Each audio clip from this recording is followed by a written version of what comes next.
దేవుని నామానికి స్తోత్రములు. ప్రియమైన దేవుని బిడ్డలారా, ప్రియుడా, నీ ఆత్మ వర్ధిల్లుచున్న ప్రకారము నీవు అన్ని విషయములలోనూ వర్ధిల్లుచు సౌఖ్యముగా ఉండవలెనని ప్రార్థించుచున్నాను. వర్ధిల్లుట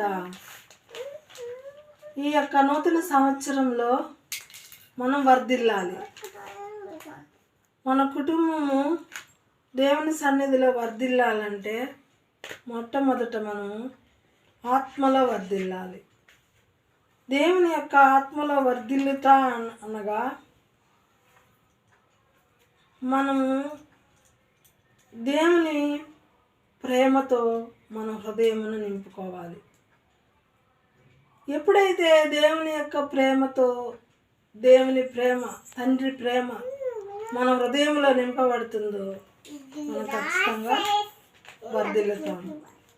ఆత్మలో వర్ధిల్లుట అనే విషయంలో 3 విషయాలు మీ మధ్యకి తీసుకొస్తాను. మొట్టమొదట, సహోదరులు ఐక్యత కలిగి ఉండుటలో వర్ధిల్లాలి. సహోదరులు ఐక్యత కలిగి ఉండుట. 133వ కీర్తనలో సహోదరులు ఐక్యత కలిగి ఉండుట ఎంత మనోహరము. అహరోను గడ్డం మీద పోయబడిన తైలము వంటిది.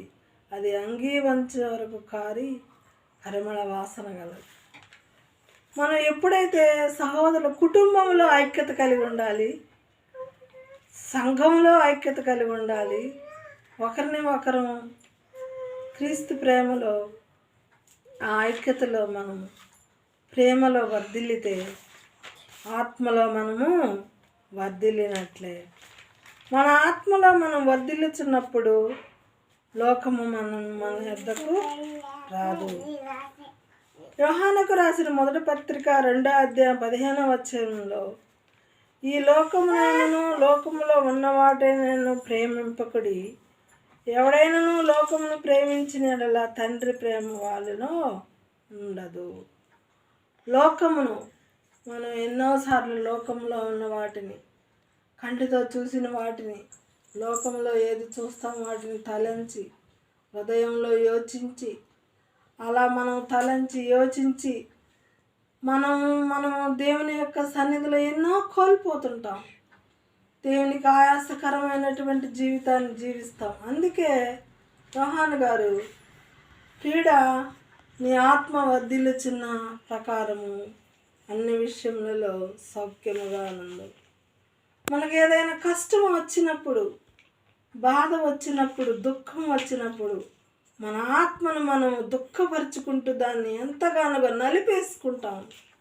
అలాంటి స్థితిలోనికి మన ఆత్మను మనం పోనీయకుండా, మన ఆత్మను అలా నలిపివేయకుండా మనం ఎల్లప్పుడూ ప్రభు సన్నిధిలో మోకరించి ప్రార్థించి, ప్రభువా, నా స్థితిని చూడయ్యా, నేను ఏ స్థితిలో ఉన్నానో నన్ను ఒక్కసారి దృష్టించాయా అని ప్రభువుకి మనం మొర్రపెట్టినప్పుడు, ప్రియ ప్రభువు మనల్ని దర్శించినప్పుడు, మన చింత యావత్తు ఆయన మీద వేసినప్పుడు ఆయన ఖచ్చితంగా మనకు సంతోషాన్ని దయచేసే దేవుడై ఉన్నాడు.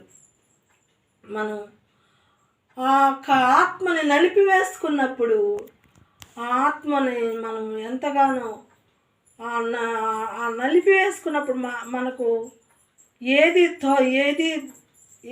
ఎలాంటి తోచని పరిస్థితి, అసలు మన గమ్యం, అసలు మనం ఎలాంటి స్థితిలో మనం ఉన్నామో అనేది కూడా మనం యోచించలేనటువంటి స్థితిలోనికి మనము వెళ్ళిపోతాం.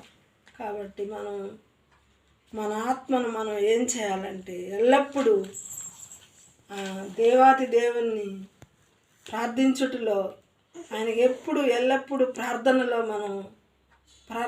మనం మోకరిల్లి ప్రార్థన చేసినప్పుడు దేవాతి దేవుడు మన ప్రార్థనలు ఆలకించి మనకు సమాధానం ఇచ్చే దేవుడే అన్నాడు. మన ఆత్మను వర్ధిల్ల చేసి సహోదరుల ఐక్యత కలిగి ఉండాలి. సంఘములో, కుటుంబము ఎప్పుడైతే ఐక్యత కలిగి ఉంటుందో, కుటుంబ జీవితంలో ఎప్పుడైతే వర్ధిల్లుతామో, ఒకరికి ఒకరు ప్రేమను కనపరుచుకుంటూ, కుటుంబంలో ఎప్పుడైతే మనం ఆ ప్రేమను, క్రీస్తు ప్రేమను చూపుకుంటూ, భార్యాభర్తల మధ్య కావచ్చు, బిడ్డల మధ్య కావచ్చు, మనం ఎప్పుడైతే ఆ ప్రేమను కనపరుచుకుంటామో సంఘంలో కూడా మనం ఆ ప్రేమను తీసుకెళ్ళగలం. సంఘంలో కూడా మన ఆలయానికి వెళ్ళినప్పుడు సహోదరుల ప్రేమతో ఆ ప్రేమతో ఒకరిని ఒకరు సహోదరులు ఐక్యత కలిగి ఆ ప్రేమలో వేరుపారి మనం అందరం ఏకంగా కూడి ప్రార్థించినప్పుడు దేవాతి దేవుడు మన ప్రార్థనలు ఆలకించి ఆయన గ్రహణించే దేవుడుగా ఉన్నాడు. మన ప్రార్థనలకు జవాబిచ్చే దేవుడై ఉన్నాడు. మనం ఎప్పుడైతే ఆయన తట్టు ఆకాశం వైపు కనులెత్తి ఆయన తట్టు మనం చూసి ప్రార్థిస్తామో మన ప్రార్థనలకు ఆయన జవాబిచ్చే దేవుడై ఉన్నాడు. ఏ విషయంలోనూ మనం చింతించక చింత యావత్తు నా మీద వేయడన్న దేవునికి నూతన సంవత్సరంలో మన ప్రియుడా ఆత్మవర్ధిల్లుచున్న ప్రకారము అన్ని విషయములలో మనం సౌఖ్యముగా ఉన్నాము. మన ఆత్మను మనం వర్ధిల్ల చేయాలి అంటే మొట్టమొదట సహోదరుల ఐక్యత కలిగి ఉండాలి. రెండవ విషయం దేవుని ప్రేమలో వేరుపారై ఉండాలి. దేవుని ప్రేమను మనం కలిగి ఉండాలి. మూడవ విషయం ప్రార్థనలో మనం ఆయనతో మనం కలవాలి. ప్రార్థన అంటే మన ప్రభువుకి మన యొక్క విన్నపాలు తెలియజేసుకోవడం. ఎప్పుడైతే మన ప్రార్థన విజ్ఞాపనల ద్వారా ఆయన్ని కలుసుకుంటామో మన చింత యావత్తు ఆయన మీద వేస్తాము. మన ఆత్మను నలిపివేయక మన ఆత్మను నలిపేసి మన ఆత్మను మనం ఎంతగానో బాధ పెట్టి దాన్ని ఎంతో దుఃఖపరిచి దానిని నలిపేస్తుంటాం. అలాంటి స్థితిలో నుండి కూడా మన దేవుడు మనల్ని కాపాడే దేవుడు. అసలు నా చిన్న సాక్ష్యంలో నేను ఒక 2 మాటలు చెప్తాను. నేను కూడా ఎన్నో ఉపద్రవముల నుండి విపత్తుల నుండి అంటే కుటుంబ జీవితంలో కావచ్చు, మా యొక్క కుటుంబంలో నా తండ్రి గారి కుటుంబంలో కావచ్చు, వివాహమైన తర్వాత నా భర్తతో కావచ్చు, నేను కూడా కొన్ని చింతల గుండా వెళ్తున్నప్పుడు నా ఆత్మను నలిపేసుకున్నప్పుడు ఈ వాక్యం నన్ను ఎంతో బలపరిచింది. ప్రియుడా నీ ఆత్మ వర్ధిల్లుచున్న ప్రకారము నువ్వు అన్ని విషయంలో సౌఖ్యంగా నందు అని ఎప్పుడు నా ఆత్మ దేవుని సన్నిధిలో కుమ్మరించుకుంటూ విలాప వాక్యంలో ఉంది. రే మొదటి జామున లేచి నీ ఆత్మను ఆయన ఎదుట కుమ్మరించుకును.